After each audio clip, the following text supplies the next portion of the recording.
The Flyers win this one 4-3 over the defending Stanley Cup champion Florida Panthers. Welcome to Postgame Live, presented by Curado Insurance. Ashlyn Sullivan, Al Morgani here with you. The Flyers now with back-to-back wins, and while they definitely lacked some energy in the first period, now they lead the league in comeback wins in the third period. That's their 8th comeback win of the season. That perfectly describes this team, I think. Yeah, this was, it's not how you start, it's how you finish, right? This was an impressive win, Ashlyn. This had everything. To go down the way they did, to really have that, as you said, lackluster, to come back and play as strong as they did, to come back and have the energy that they had. Almost everybody got involved in this thing, from the face-off dart to a big hit, and the goaltender let a soft goal in early, then played really strong. This might have been the most impressive win of the season, just in terms of right now what you had to do to follow up that emotional game they had against Anaheim. Stanley Cup champs come in, get a lead on you with maybe one of the best goaltenders on the planet, and you come back. You get the composure to come back in this game with power play goals.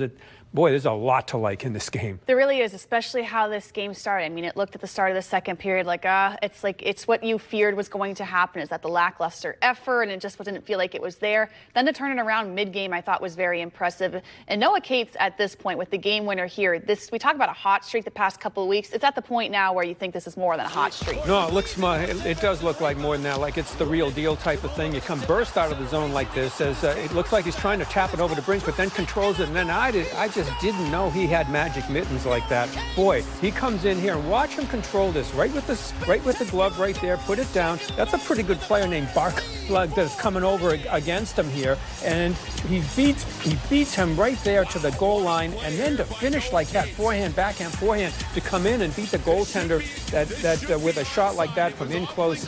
That's a pressure shot by a guy that's really not just feeling it temporarily or just a short streak, as you mentioned. This has been a long run for this guy, and it's starting to feel like, he's the real deal here. It is, and it's the leash that we talk about with Noah Cates, where the coaching staff talked to him before the season in training camp, wanting him to take more chances, wanting him to find his offensive game, and you can tell he's definitely found that, building consistency.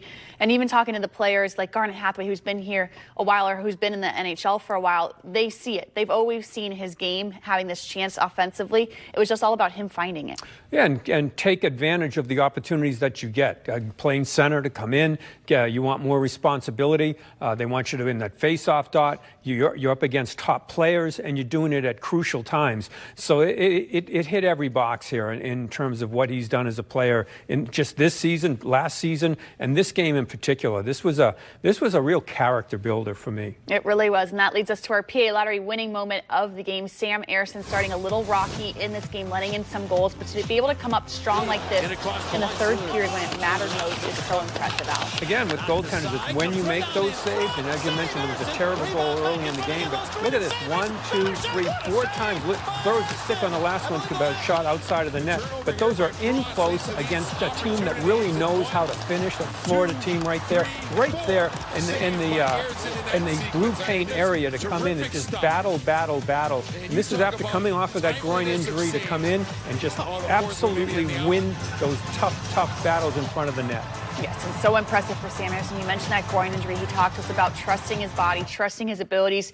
You can tell 100% there he's trusting himself in that moment. Yeah, you wondered on the one that went through if you don't want to go into butterfly or whatever to stop it, but no, and that's the mental part of it, Ashlyn. And when they talk about that's why Tortorella and the coaching staff, they love this guy because of his mental approach to things. They don't have to push him. He knows where he stands. He knows what he has to work on.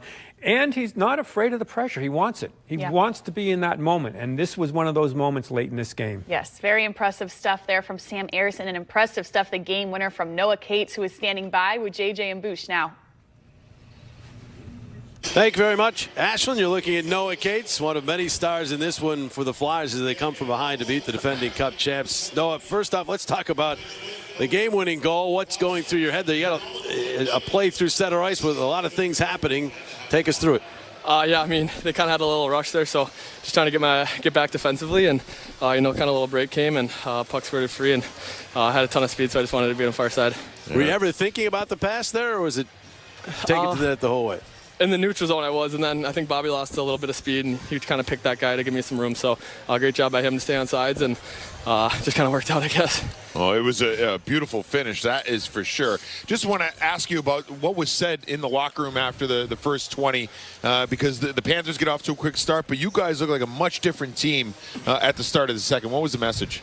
This we're a resilient team, not our best period, and if we kind of went down that road, it wouldn't have been a pretty night for us, and we kind of got back to it, started giving pucks in deep, and playing hard in our D zone. So kudos to us, and especially Ersson, he did a great job kind of bouncing back there, and that was huge for us. A huge couple saves in the third there. Yeah, for sure. No, let's talk about your season. It started with you watching from upstairs. You get into the lineup, and it seems like you're just slowly but surely building toward a crescendo here, playing great hockey at both ends. How tough was that early on, and did you learn something from it? Did it help you in some way? Yeah, it just makes you hungrier. You don't want to be in that situation, and just kind of play it out. So, when it gets tough, and kind of especially here, it's been a tough schedule, and you're playing a lot. Today I was just thinking how I'd kill for this opportunity to play 15, 16 minutes, and kind of power play, penalty kill, all these opportunities. So, you kind of just dig deep, and you remember how hard it was when you were out, and watching the guys, and you just want to get in there. Final question: the team you beat the defending Cup champs here. There have been some numbers out there where you guys haven't had a lot of success against some of the upper echelon teams, but I don't get the feeling that any of you guys feel as though you can't compete against anybody. Yeah, I feel like it brings us our best game when we're playing these top teams, and we play hard, and they play hard against us. So it's a good test for us, all these teams, and you kind of see just how hard they play. They get pucks in deep, and they do the right things at the blue line. So if you want to be like one of these teams, you got to beat them, and you got to beat them at their own game, which is getting pucks in deep and playing hard. All right, Noah, congrats on the 2 goals, the win. Thanks for doing this. Thanks, guys. Well, you hear Noah Cates there, that last answer, how this Flyers team really believes that they can, 1, compete with anyone, but 2, beat anybody. And I think we definitely have seen that this season. You look at those Toronto matchups just a couple of games ago, for example, but it's almost like the Flyers have an easier time getting up for games like this. And it's those teams in the middle that they have more trouble with. Yeah, they play very well. They've got some speed, and you saw with that first answer that he had, although everybody's going to look at the, burst into the offensive zone there, he said, yeah, I was trying to get back defensively. That's where it starts. Mm-hmm. The willingness to go back on that play and then not lose any energy coming up ice. And now they got a line that's been together for a while. He's on Brink, okay, he maybe lost, as he said, lost some speed or whatever, but picked the man. Or legally took a lane. So that's where you get that line that's playing like that. And they've got a measure of confidence that they go in. But it started with the willingness to come back in that play and have everything start from there. Absolutely. Impressive stuff there from Noah Cates. 2 goals in this game as the Flyers beat the Florida Panthers 4-3, the defending Stanley Cup champions. Stay with us here at Postgame Live, presented by Curado Insurance. Hearing from John Tortorella coming up.